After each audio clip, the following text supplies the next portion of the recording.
of the 200 and however many years we've been in existence, we've been at war 90% of those years, fighting this person, fighting that person, fighting the Native American tribes, fighting the Civil War, fighting the Spanish, fighting in World War I, fighting in World War II, fighting in Korea, fighting in Vietnam, fighting in Iraq.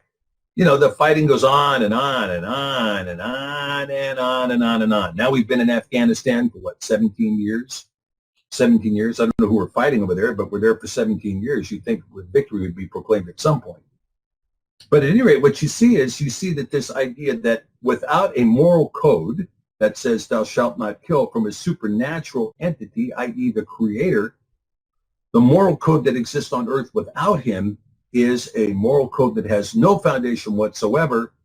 It's kill or be killed.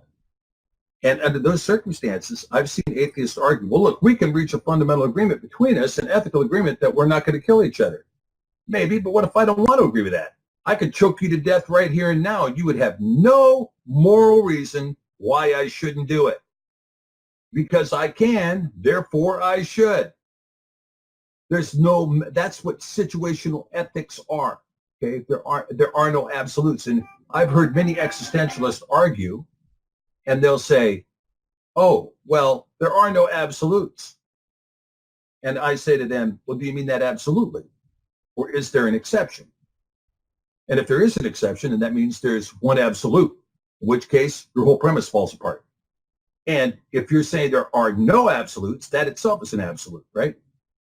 But under situational ethics, there are no moral standards, merely temporal agreements among people at war with one another. Okay. Next slide. Since Yah is capable of being perceived, known through the senses, the denial of Yah requires some other form of sensual foundation. So when you're talking about knowledge here, you either have a knowledge that there is a creator, and you have a knowledge that he's responsible for that which exists. And you have the knowledge that he is a Yah who hears, who sees, who understands, who is conscious, and who speaks.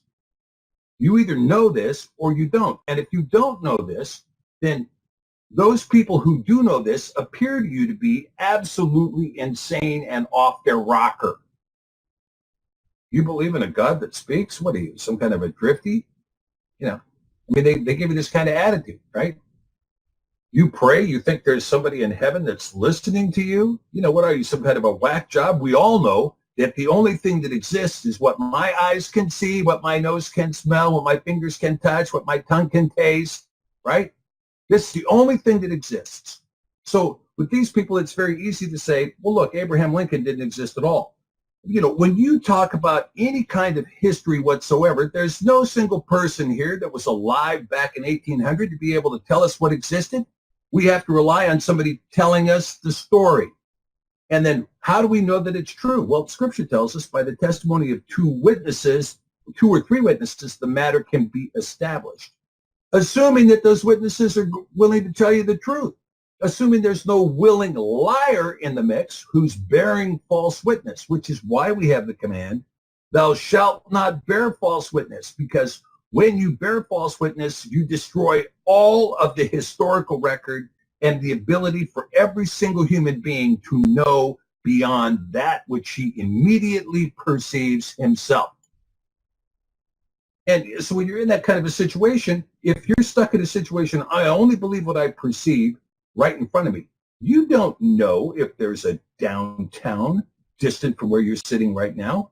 You don't know what exists around the corner. You have to rely on some kind of a construct, some kind of testimony that exists in your mind to tell you that there is something there, okay?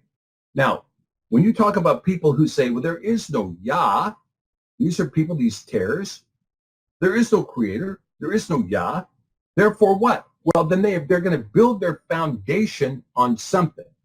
But when you realize that they cannot accept the idea that, gee, I can accept something as truth predicated upon the witnesses of two or more people. No, I can only believe that which I perceive. And so as a result, you see that all of their truth is premised upon either sexual functionality or scatological discharge. Now, when I say this to you, it's very easy to demonstrate.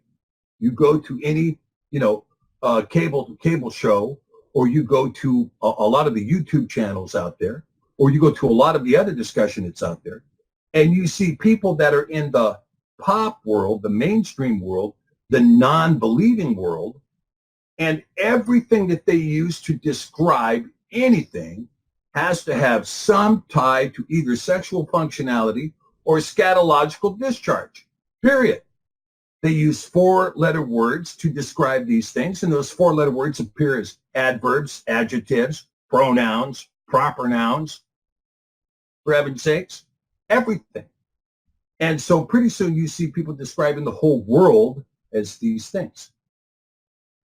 And once they do, once you begin to describe the world in these 4-letter words, you lose the cognitive tool to correctly describe that which exists, because you're describing it as the same way you're describing this person, the same way you describe this car, the same way you describe this road, the same way you describe that store, the same way you describe the couch you're sitting on, right?